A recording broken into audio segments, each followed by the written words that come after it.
ciudades y vejeces.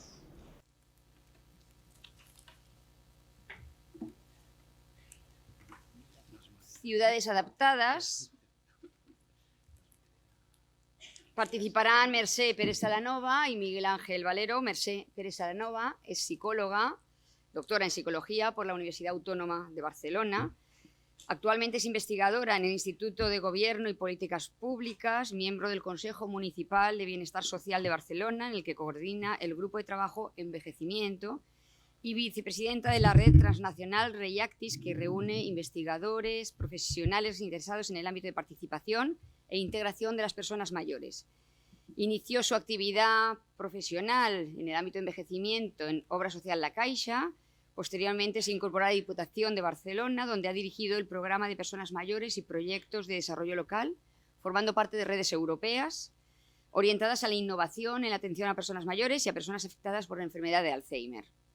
Ha sido profesora asociada de la Universidad Autónoma de Barcelona, en donde puso en marcha la asignatura Psicología de la Vejez y diferentes actuaciones en materia de posgrado, también el programa La Universitat del Teu Abast, como la Universidad de Mayores, que tenemos aquí.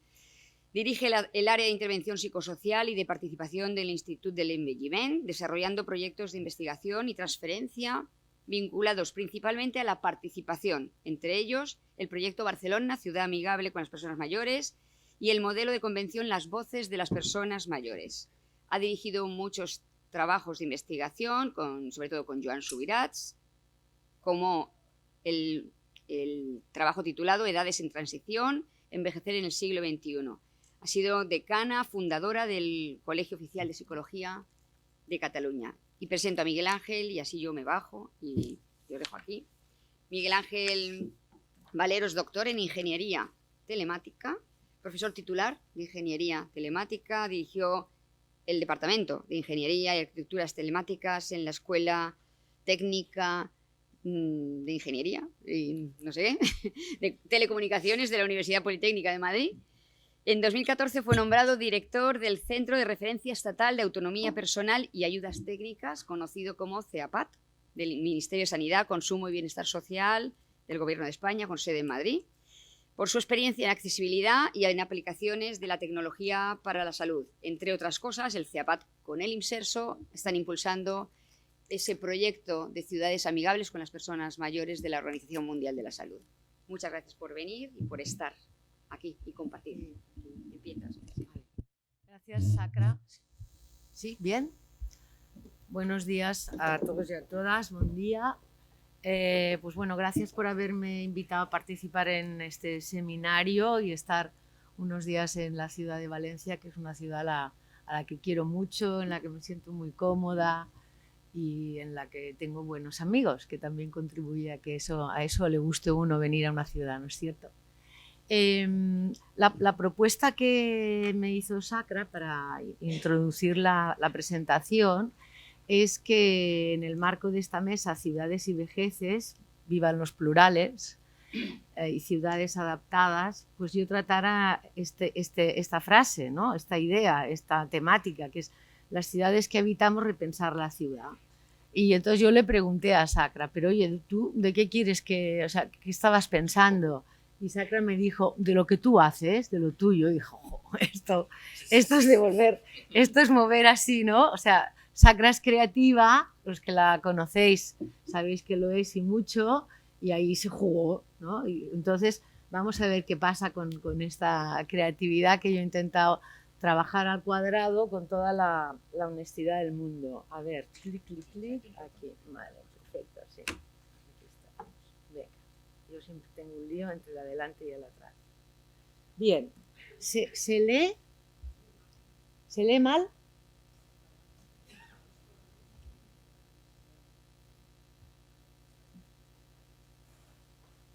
Lo digo porque no es que haya mucho texto, pero en algunas hay texto. Entonces, lo que os quiero decir es que yo me he planteado esta presentación, mientras se arregla lo de luces y acción, 1, 2, 3, me he planteado esta presentación un poquito, modestamente, pero intentando buscar que...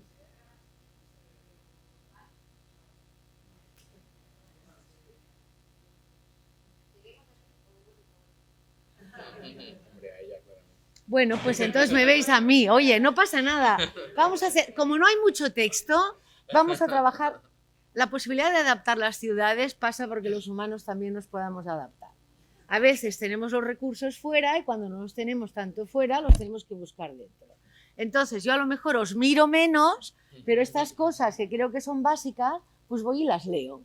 Y es menos simpático, es menos friendly, pero va a ser más práctico, ¿vale? Por tanto, yo me planteo con esta presentación, en primer término, situar unos conceptos básicos donde ubicar esto del repensar la ciudad, ¿vale? La ciudad en la que habitamos. Por tanto, hay algunos momentos en los que necesitamos conceptos para ubicar. ¿Con eso qué hacemos con el envejecimiento?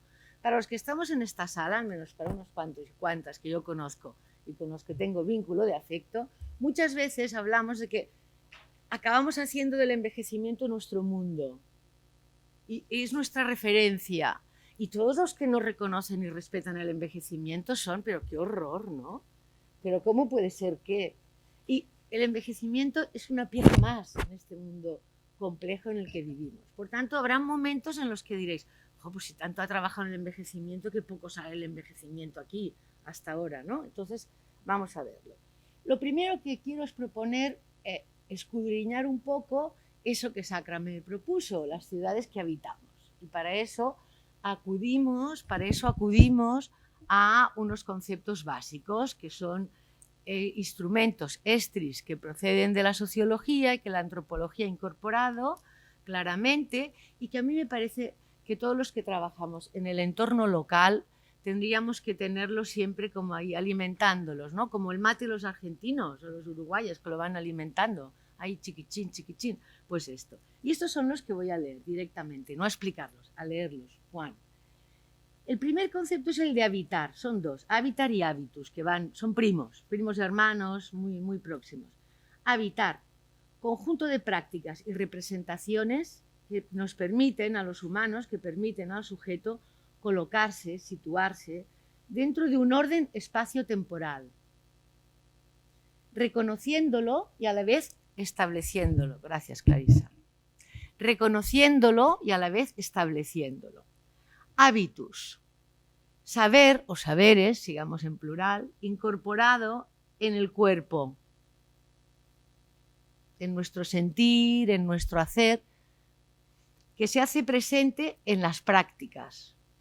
Todas las prácticas. Las prácticas es desde cómo yo me suelo rascar en algunos momentos en las presentaciones, y me lo dicen, hasta imaginar cualquier otra cosa. Y por lo tanto, ¿vale? Ese saber que tenemos incorporado nos conduce a habitar los espacios de unas maneras determinadas. Vuelvo al plural, aunque aquí está escrito en singular. ¿De acuerdo? Y eso que hacemos, muchas veces lo hacemos inconscientemente. No estamos todo el tiempo concienciando qué es lo que estamos haciendo. Cuando vamos por la calle no estamos todo el tiempo. Bien, así. Segundo componente de habitus, que nos permite encontrar otro aprecio a ese término. Habitus se entiende, se define como una dimensión de la noción clase social. Las clases sociales siguen existiendo, aunque no esté de moda como término, pero siguen existiendo. ¿Qué es lo que llamaba Riquet la clase social incorporada? O sea, sentida, vivida, metida hacia adentro. A diferencia de lo que suelemos pensar cuando hablamos de clase social o cuando nos dicen clase social, que es la clase social objetivada, es decir, aquella clase social que es la posición que cada uno, cada una de nosotros tenemos en el sistema de relaciones sociales según el volumen y el tipo de capital que tengamos, sea capital económico, sea capital social, sea capital simbólico, sea capital cultural, ¿vale? Según la estructura de desigualdades en la que estemos, cómo estamos ahí situados. Y hábitus, por tanto, son también la experiencia y las prácticas sociales derivadas de esa posición objetiva que tenemos. ¿Por qué es importante esto? Déjame que aterrice con un pequeño ejemplito, que es el de la movilidad, ¿vale? Estudiamos muchas veces la movilidad, entonces estudiamos los recorridos, estudiamos, por ejemplo, en Barcelona trabajamos bastante cuando empezamos los temas de ciudades amigas y seguimos, porque eso, la mayoría de cosas que empiezan, comparto lo que dice Pilar y lo que ha dicho Salva, largo recorrido, y como vayas con ojos de corto recorrido solo, pues te vas a pegar tortazos. Pero en este caso, cuando estudiamos movilidad, estudiamos también los cambios, las transformaciones que desde el área de transportes se estaban planteando, que ya están ahora aplicadas al 100%, que eran las ortogonalidades. ¿Sabéis qué son las ortogonalidades? Vamos a aprender cosas de los otros, de las otras áreas, de esas que es difícil que admitan los grupos de trabajo estupendos que nosotros creamos. La ortogonalidad es organizar los buses en lugar de... Es así, y así, y así. Vertical, horizontal, diagonal.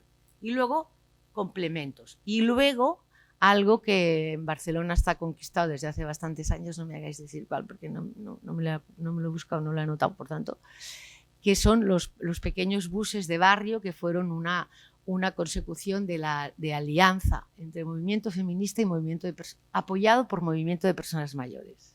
Apoyado por movimiento de personas mayores, ¿bien?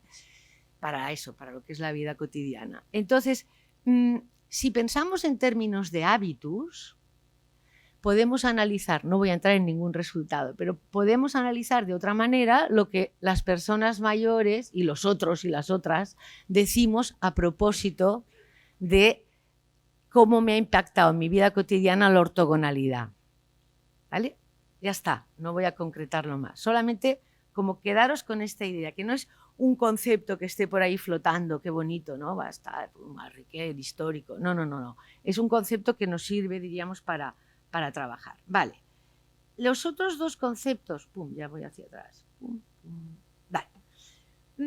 Hay una noción que voy a trabajar bastante en esta presentación con un material que cuando preparemos el texto, evidentemente vendrá debidamente referenciado, diverso, y uno bastante central es un artículo del 18, por tanto bastante reciente, de Ismael Blanco, Ricard Gomà y Joan Subirats sobre las nuevas municipalidades, es decir, y las nuevas posibilidades de trabajo. En este artículo ellos defienden diferentes cosas, los citaré el artículo, ¿vale?, de Subirats y Blanco y Gomà sin meterme a fondo. Una de ellas es esta noción que a mí me parece que es buena que tengamos para aterrizar envejecimiento en la ciudad, que es la noción era urbana. Y ellos definen era urbana como un nuevo tiempo global donde las ciudades juegan un papel central. Son espacios que producen y reflejan dinámicas del siglo XXI. O sea, alejémonos de la idea, que estoy segura que en la sala la tenemos poco, pero que está muy extendida, de pensar en las ciudades como contenedores específicos, con su historia, su trayecto, su señorío y su decadencia, lo suyo, ¿no? Esto es lo suyo de esta ciudad. Las ciudades, sobre todo las ciudades a partir de 100.000 habitantes, son hoy el escenario, el reflejo y la construcción de las grandes dinámicas que atraviesan lo que está pasando, las épocas con los dolores y los goces que tenemos. Bueno, hoy todo el rato yo hacia atrás. Vale. El segundo ángulo de análisis conceptual desde la perspectiva general de las ciudades es situarnos en un proceso que es el proceso de cambio de época, que seguramente lo habréis escuchado porque desde algunos relatos pues está fuertemente incorporado, que sustituye, y que esto Joan lo explica con mucha gracia y salero, muchísimo más que yo, a la noción de época de cambios. Le dice, no estamos en una época de cambios, sino que estamos viviendo un cambio de época, ¿vale? Esto nos ayuda, ¡pam!, ¿no? Es un poco, ¿os acordáis cuando ayer Lola Puga nos dijo que las pirámides, esto ya, ahora la columna? Pues no es cuántos cambios vivimos, no, es cambio de época. Entonces, yo he marcado en colores diferentes, por esto de meter color en la vida, puede ser pues meter músicas variadas y hacer que nuestras neuronas tengan sus cosquillas diferentes, diversas. He planteado aquí una serie he recogido una serie de características de esto que llamamos cambio de época. Complejidades, incertidumbres, discontinuidades biográficas, nuevas vulnerabilidades, ting, ting, ting, ting, Internet y los espacios digitales de interacción, no solo Internet, aparatos, sino el componente de digitalización que tienen nuestras relaciones actualmente, ¿vale? Y eso no voy a decir nada más. Redefinición de los referentes de identidad, quién soy, de dónde soy, de los anclajes comunitarios, los anclajes que nosotros, digamos, en esta sala estamos, menos de 20, ¿cuántos? Nadie. En torno a los 30, poquitos. Tú y yo también podemos. Como has levantado la mano con en torno a los 30. No, de 35 a 45, muy poquitos. De 50 a 60, más de 60. Bueno, tenemos una variedad aquí como de recorridos. Claro, la pena es que como estamos en pupitre de anfiteatro, nadie excepto Miguel Ángel y yo sabemos cómo estáis distribuidos, ¿vale? Truco, truco de los que estamos aquí, ¿no? Es decir, cuando tenga que mirar a alguien de menos de 30 por algo que comente, yo ya sé dónde voy a mirar. Clic, clic, clic, clic, ¿no? Bien, vamos a decir que los anclajes comunitarios, espero poder llegar a esa transparencia y poderlo comentar, no son ajenos a este contexto de cambio de época, ni son ajenos a las autobiografías, evidentemente, ¿vale? Cambian los entornos, pero también cambiemos, seamos conscientes o no, nuestras relaciones con los entornos. Y eso recompone nuestras biografías, ¿vale? Y ahí, en ese lío es en el que estamos. Bueno, venga para atrás. Bueno, era urbana, ciudades complejas, variado, ¿eh? Las fotos se ven bien al menos porque, ¿sí? ¿Vale? Todo esto son ciudades grandes, ¿eh? Y fíjate qué diferentes son las fotos entre sí. A mí me ha encantado porque son expresiones de algo que quería recoger, que es, bajémonos al plano del territorio. En esta ruta hasta ahora se plantean unos conceptos que servían como la urdimbre general, habláramos de envejecimiento de lo que habláramos. Aquí, hablemos de envejecimiento, de lo que hablemos nos sirve, pero nos sirve ya bajando el foco. O sea, esto ya me ayuda a pensar en los retos, ¿eh? No me olvido de que este seminario tiene dos objetivos, no hablar del envejecimiento en general, sino retos hacia 2030 y propuestas, si podemos hacer alguna, hacia 2030. Cuando bajamos al plano territorial, entonces, Blanco, Gomá y Subirats, que luego ya diré Blanco y los otros dos, ¿vale?, nos plantean muchas cosas, entre otras estas dos que veis en las ventanitas azules. La primera, complejidad social en aumento, que comentaba antes, y la complejidad que ellos plantean diferentes componentes. A mí, para tocar para el envejecimiento, me parecía que era interesante orígenes, hogares y edades. Orígenes, hogares y edades. Y esta la recogen con un brillo de oportunidad. Y la recogen con un brillo de oportunidad concretada en una noción. Espacios que pueden tener morfologías variadas y entornos creativos, haciendo énfasis en un componente que a mí me parece que es muy importante para que podamos repensar la ciudad y colocar el envejecimiento, que son lógicas de reconocimiento, no de contar, de reconocerse. Entonces, allí luego está cada unidad municipal, queridos míos, o cada unidad del territorio, cada unidad de donde sea, cómo hacemos para que además de contar, tenemos tantos, además puedan haber dinámicas de reconocimiento, por tanto de dar emergencia, de dar salida a la otredad y por tanto dinámicas que no pueden eludir los conflictos. De esas que, uy, no me vuelvas a meter reuniones de estas, te dirá tu concejala, ¿no? De estas no me vuelvas a hacer esto, ¿no? Avísame. En la otra columna tenemos otro elemento que baja al territorio, que es una palabrita de esas difíciles, ¿eh? La financiarización. Bien, la financiarización urbana.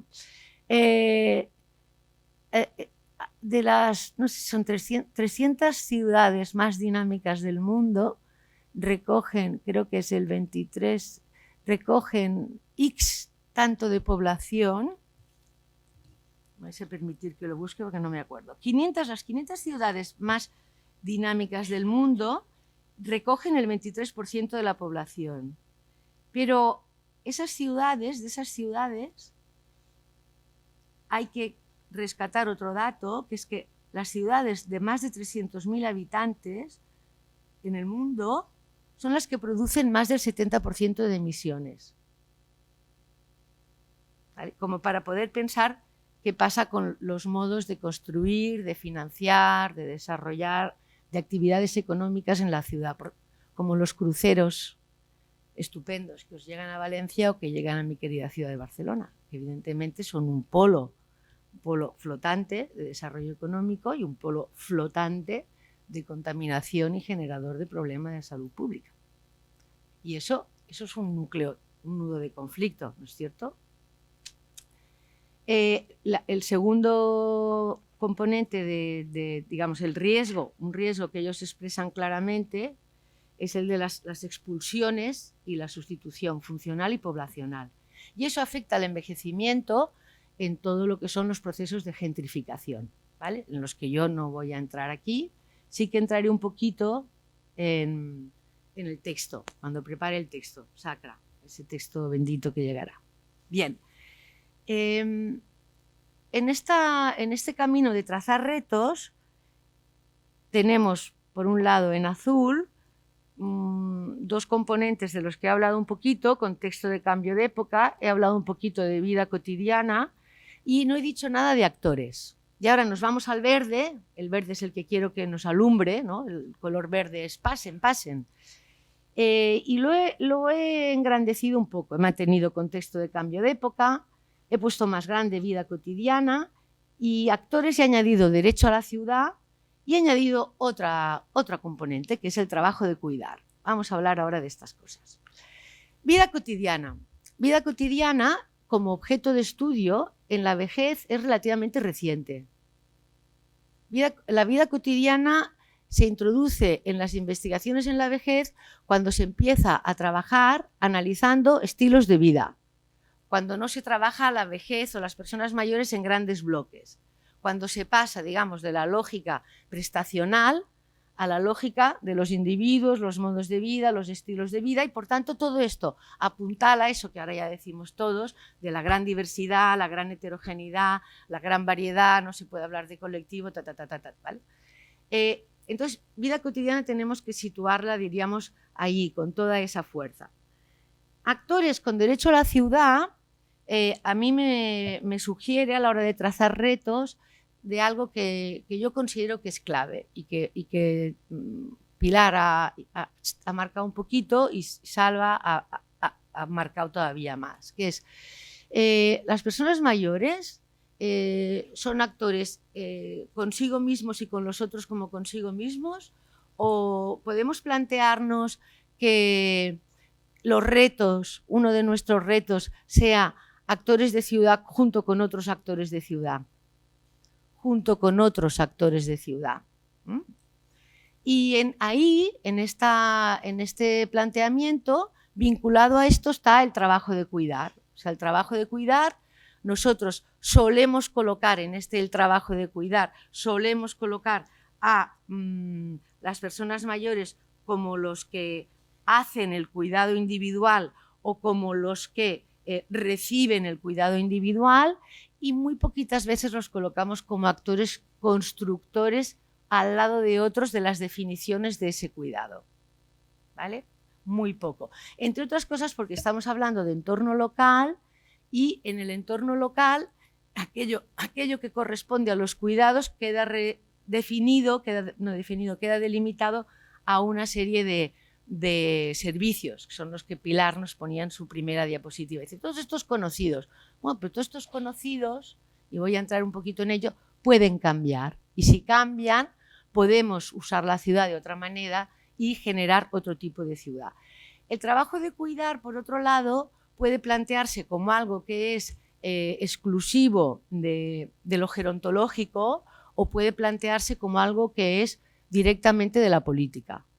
Yo apuesto a que se plantee como algo que es directamente de la política, es decir, algo que está en el nudo de conflictos. en el nudo de conflictos, porque en definitiva cuidar tiene que ver, como dice María Ángeles Durán, con excedentes de recursos y excedentes de tiempos. Entonces, ¿cómo se determinan los excedentes? Pues se determinan desde la política. Por tanto, si queremos cambiar cuidados, hay que intervenir desde la política. Eso no quiere decir que además no intervengamos cada uno respecto a nuestras posibilidades de hacer. Pero ahí es donde yo espero, vamos, con muchas ganas. La conferencia que hará al final Javi Yanguas, ahí entiendo yo que hay un camino en la construcción de alianza entre las generaciones, ¿no? Por tanto, todo lo que tenga que ver con cuáles son las concepciones del cuidado, cómo se dirimen los conflictos de género, cómo se dirimen los conflictos de precarización, etcétera, etcétera, etcétera, pues tiene que ver con un derecho a la ciudad.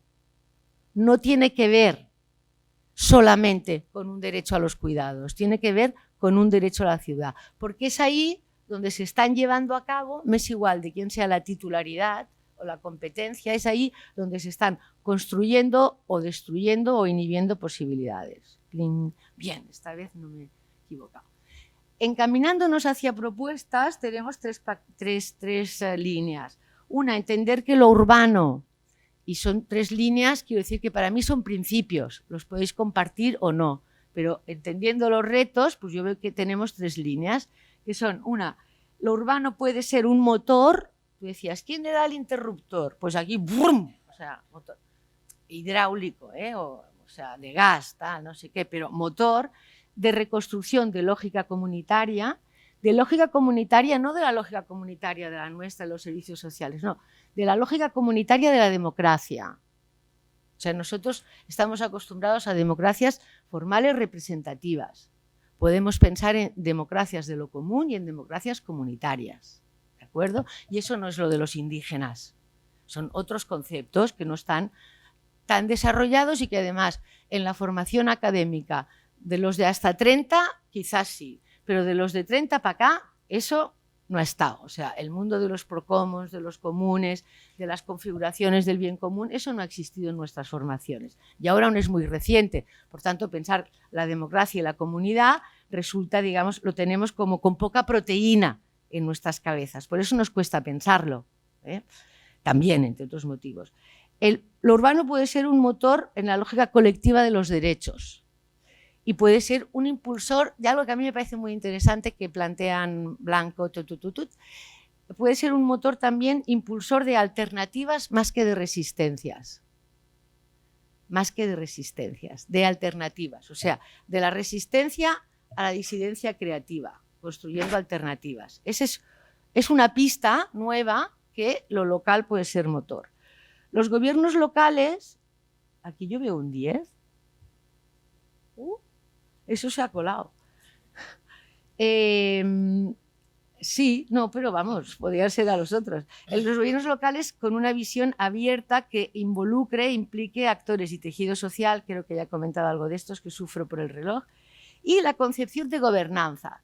Yo creo que aquí también en el marco gerontológico esto lo tenemos muy poquito incorporado. Nosotros hablamos de participación y luego hablamos de gobierno.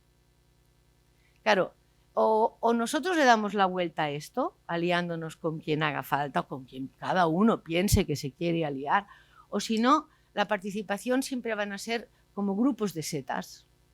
Hay como tenemos cada vez una cultura gastronómica, tanto respecto al pan como respecto a las setas, pues ahora hay una gran variedad de setas, ¿no? Hay zonas del territorio donde hay mucha más variedad de setas. Por ejemplo, los vascos tienen una gran tradición de comer setas. En Cataluña tenemos una gran tradición de comer setas. En Madrid no hay tanta tradición de comer setas. Pero lo de la participación puede ser como setas, sean, digamos, más o menos, en el sentido de que ahora participamos para esto, ahora para lo otro, pero no gobernamos. Quiere decir que no decidimos, participamos pero no decidimos, ¿vale? Claro, aquí una concepción de gobernanza que se plantee que el gobierno de las ciudades, lo he puesto en negrita y entrecomillado porque es de ese texto, no puede plantearse solo como un problema de los ayuntamientos. No, esa concepción de gobernanza, ¿eh? Es decir, estamos, digamos, hablando de unos retos, por tanto, encaminando unas propuestas. Las ciudades, en este marco de propuestas, recojo una frase que tiene ya más añitos que la mayoría de los de la sala, pero que es totalmente vigente, una frase de Lefebvre, el primero que teorizó el derecho a la ciudad, que es: las ciudades, entenderlas como una expresión de contradicciones y conflictos que dan forma a la cotidianeidad. Yo creo que a cualquier concejal, líder, animador, cualquiera de nosotros tendría que tener cada día un post-it y irlo entrando. Llega un concejal nuevo, pues darle esto. La ciudad es una expresión de contradicciones y conflictos y eso da forma a la cotidianeidad. Entérate, o sea, estamos en esto. Y si no te quieres enterar, pues a otra cosa, ¿vale?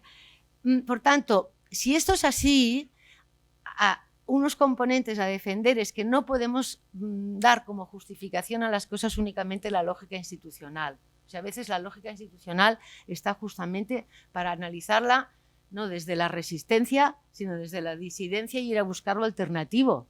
Y allí no nos van a expedientar, digamos, nos pueden hacer la vida difícil a veces.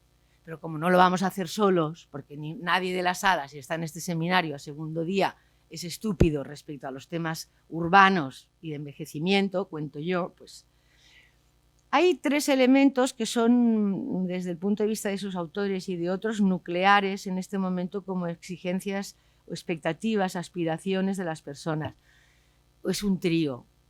Las personas ahora valoramos mucho, que hace 50 años no era igual, valoramos mucho este trío: la autonomía personal, con lo que tiene de bueno y de complicado, el reconocimiento de la diversidad, es un valor en auge, no quiero decir que el 90% digan compro diversidad antes que la lotería al gordo de Madrid, no. Y el tercero, la exigencia de igualdad. Ese triángulo está en los retos de nuestras sociedades ahora muy candente y por tanto está en este juego de contradicciones y conflictos. Y luego la tercera cuestión que a mí me parece que también nos cuesta de ver, pero estamos ahí, que es en los problemas de escala supralocal que se expresan en el ámbito urbano. Hace muchos años decíamos pensar global, actuar local, y ahora hay que hacerlo en los dos lados, ¿eh? Hay que también pensar local y actuar global, porque es que va en las dos direcciones, y no voy a poner ejemplos porque no me da tiempo. Uy, esto es mucho texto y lo voy a leer, porque si no, si lo tengo que explicar, no llego a final. Repensar la ciudad, propuestas. Pues un eje que plantean estos autores, entre otros, es el del bienestar de proximidad. Quiero entrar más en un detalle de este tema. Plantean dos grandes mensajes, digamos así. Uno es todo el tema de la cartografía urbana de injusticias sociales, las desigualdades, las nuevas vulnerabilidades, la cristalización de los impactos de la crisis con las políticas de austeridad, los miedos y los sometimientos, pero también las alternativas disidentes. ¿Alguno de vosotros sabe cuántos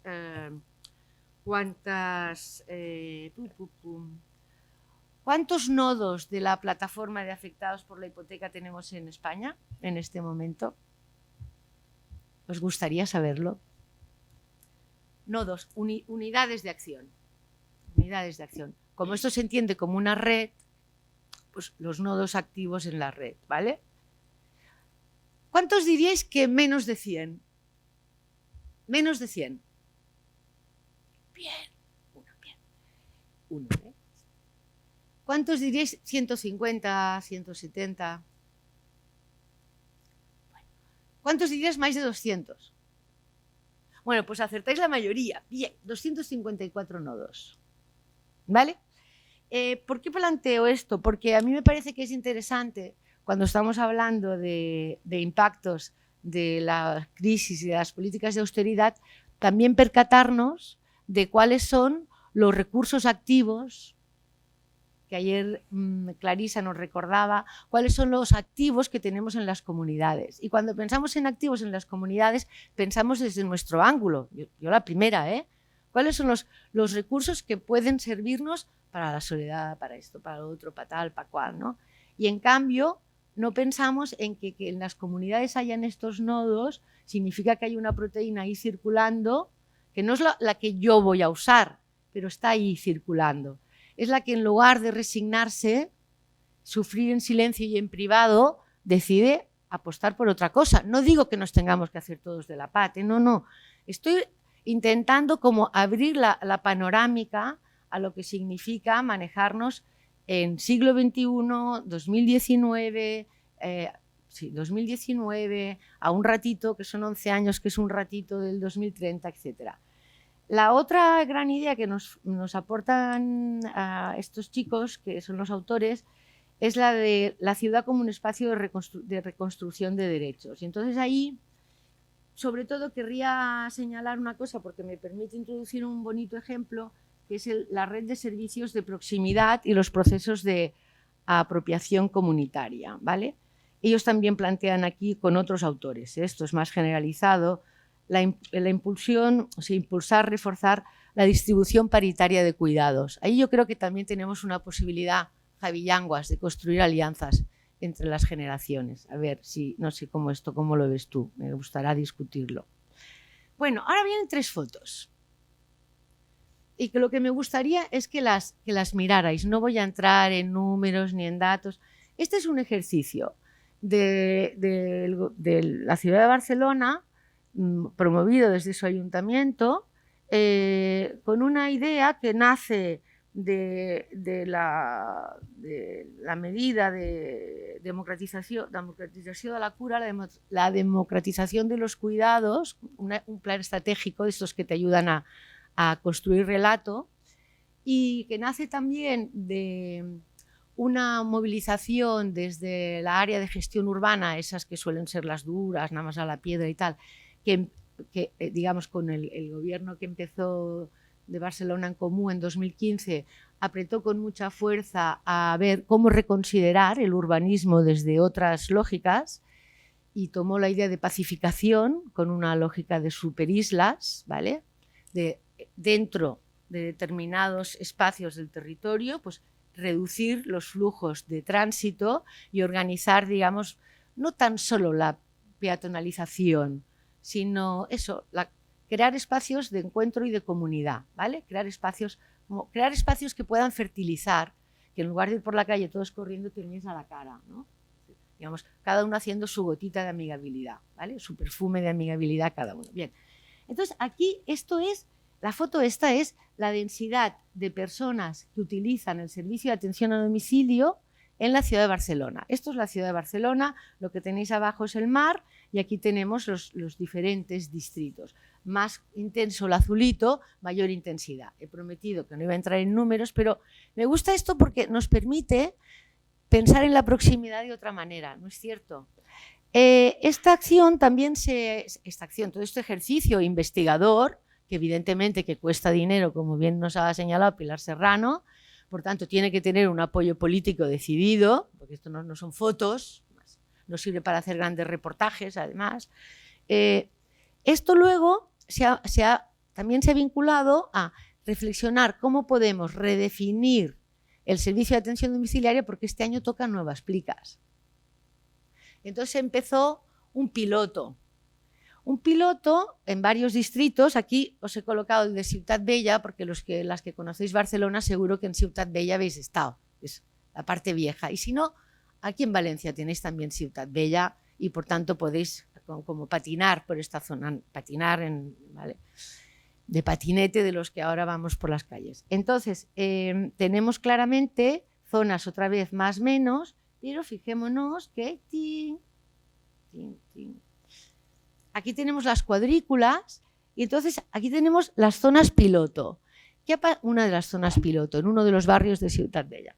¿Qué es lo que se pilota? Pues se pilota que en lugar de que cada trabajador familiar o cada auxiliar de limpieza va de 1 a 1, a la casa se crean unos equipos para un tamaño determinado, para estos triangulitos que vemos.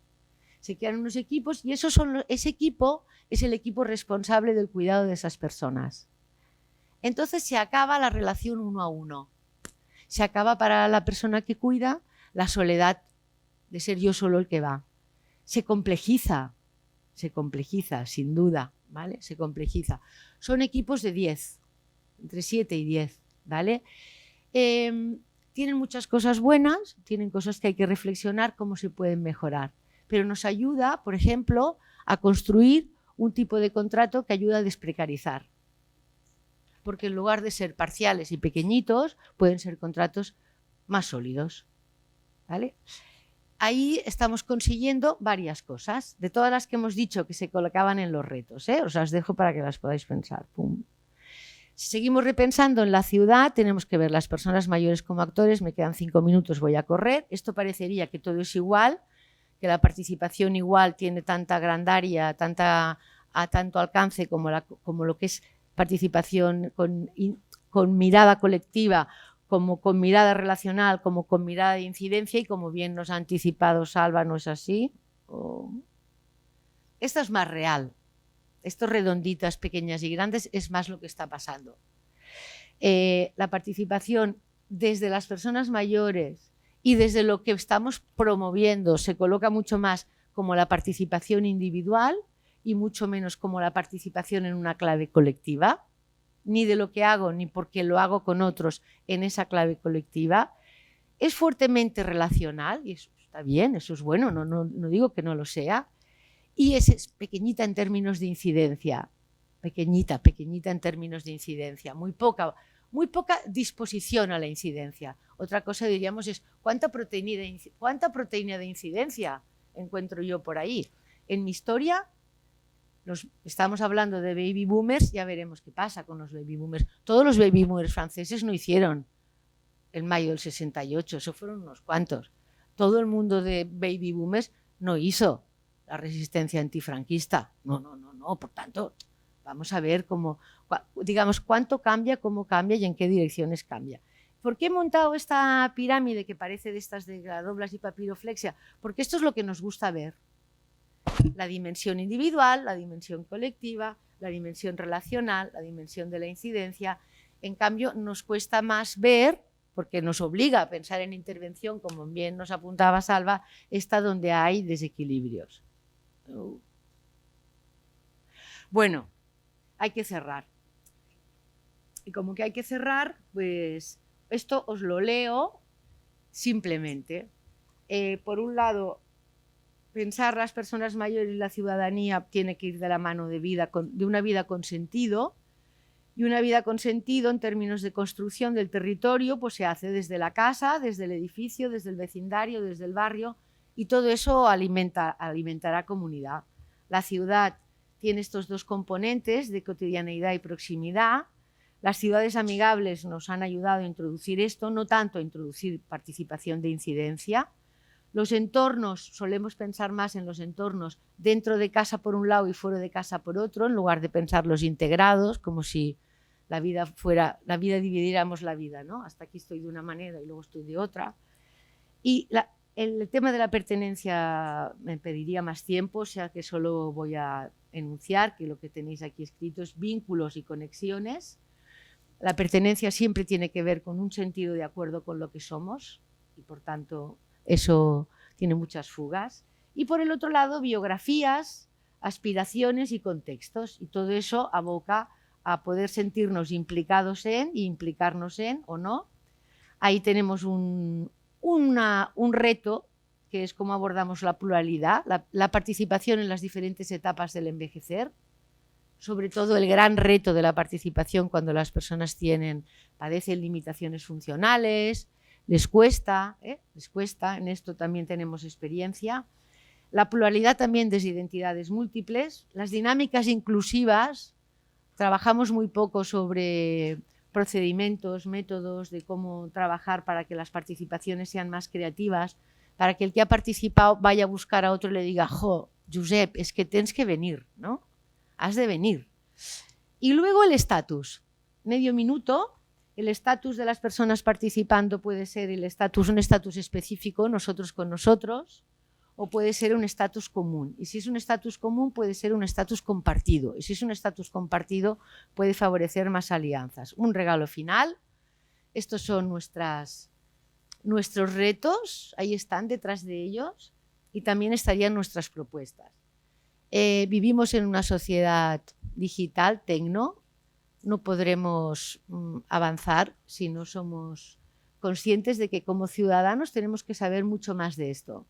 Muchas personas mayores dicen yo ya no. O sea, esta frase ya yo no, yo ya no, tendría que empezarnos a incomodar mucho, ¿vale?